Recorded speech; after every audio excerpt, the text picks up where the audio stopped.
It's time to take 10 minutes for Torah with Rabbi Joel Finkelstein.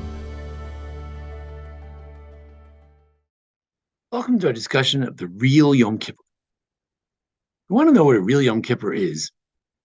What do? We know that the original Yom Kippur, they would atone for all the sins. The high priest would atone for all the sins of the Jewish people.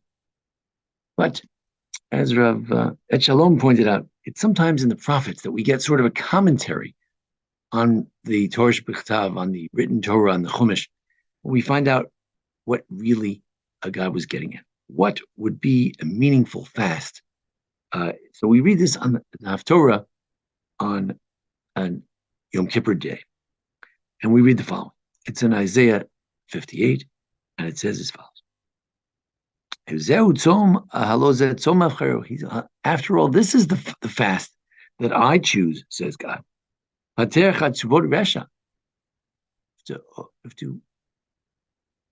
undo all the shackles of the wicked who are shackling all the poor people. You have to take off that which ties together the yoke on people who are slaves. Those who are downtrodden, we need to send them free. All yokes should be removed. He says, so what should you do? Hand the bread to the poor. Some say that if we usually spend $20, $25 on food in a day, you have to give at least $25 in charity on any fast day. That's the idea. And if someone is a downtrodden poor person, you know what you should do with them? You should bring them home. You see a naked person, cover him up, give him clothes. From your own flesh and blood, don't look away. Then all kinds of good things take place. In other words, a fast day is not just a day to get closer with God, pray to God, feel the vulnerability of being someone who's fasting, someone who's famished, someone who feels like they're almost on the verge of death. That's not the only thing. It's also to do practical things. The Gemara in Tainis, Daf Yud Beis and Beis 12b talks about on a fast day, what would he do? He says as follows. He says, Palga diyoma, Amar Abaye mitzafra, Vrad Palga diyoma. Abaye said from the morning until midday, Ma'inina b'mila demat. You look into matters of the city. What's wrong with this city? Rashi, Terisha Chakira, you need to do an investigation. Livdok, Masehem, Vizkei b'nei Ayir, and Geza v'Chamas b'neihem. Do they have any robbery, any forced sales and things like that? We have to deal with these issues. Then they read the Torah and the Haftorah and etc. But part of the fast is also to look into what's wrong.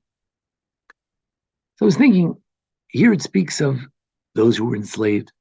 Here it speaks of those who were particularly downtrodden, poor, naked, hungry.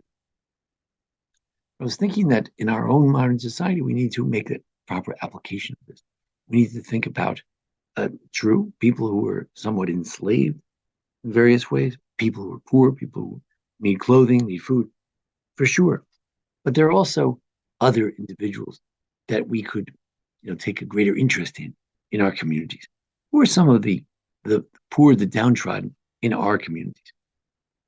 In a broader sense, is it the kid in your class who doesn't have that many friends? Is it the person in shul kind of sits by himself at Shalashudis or at the Kiddush, nobody's really talking to him? Is it people who are divorcees or single, they never really found their shidduch, or are those the people who are downtrodden in our societies? Are people, again, putting aside ideology, philosophy, even halacha, there are people who define themselves as part of the gay community, where do they fit in our community? People who don't look like us, people who somehow they're challenged in terms of their height, they're challenged in terms of something about their physical appearance. Where do they fit in our society? I would take it a step further. Even people who maybe have different ideologies. They were either raised on another ideology of Judaism. Maybe they've come to somehow through their own influences in their lives, they've come to a different ideology in Judaism. Maybe their practice of Judaism is somewhat lacking, again, because of upbringing or because of experience.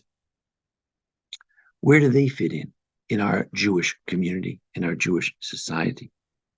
All of this has to be addressed. Even the great Netziv, certainly he was not lax about any aspect of Torah mitzvos. It seems to have said that one of the issues, even in the Second Temple, was that although there were serious ideological issues between the Sadducees and the Pharisees and the Essenes and so many others, but they shouldn't have taken it so militantly.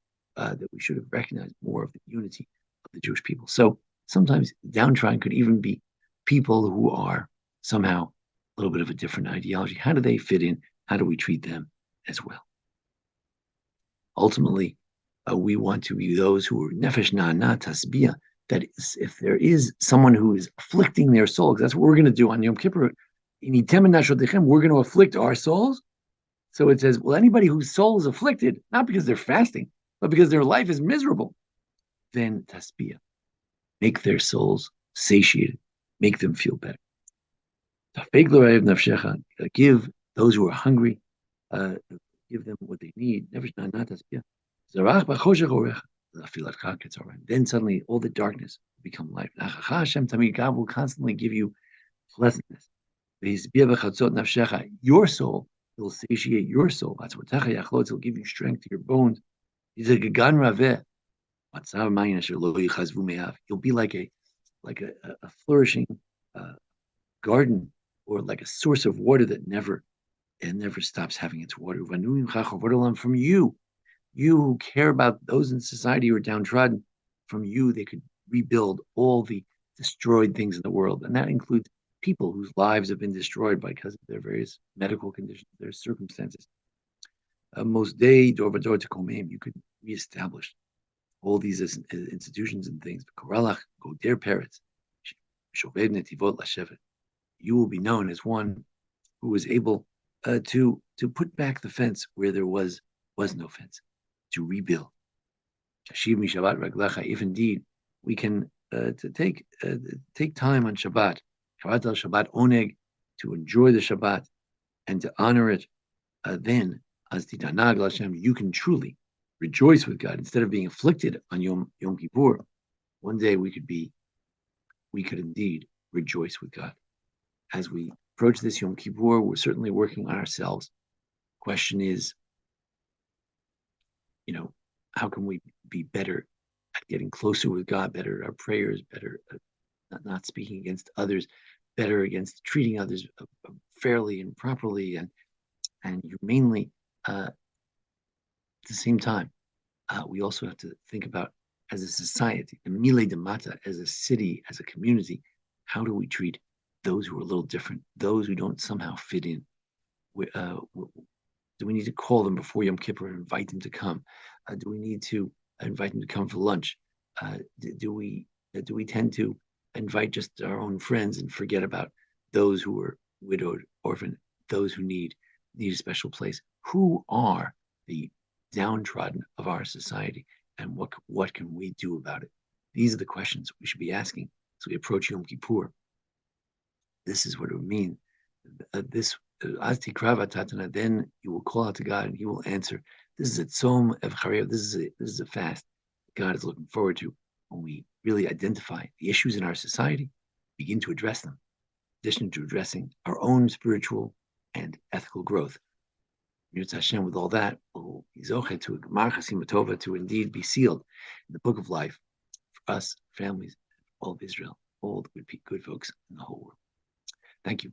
Thank you for joining us here at the Baron Hirsch Congregation for a discussion of the Yom Kippur. Join us each week for a discussion of the Parsha and the holidays. And thanks to Jason Lefkowitz, our producer, and Thanks to our sponsors, Dr. Joe and Cindy Weinstein. Thank you. This has been 10 Minutes for Torah with Rabbi Joel Finkelstein.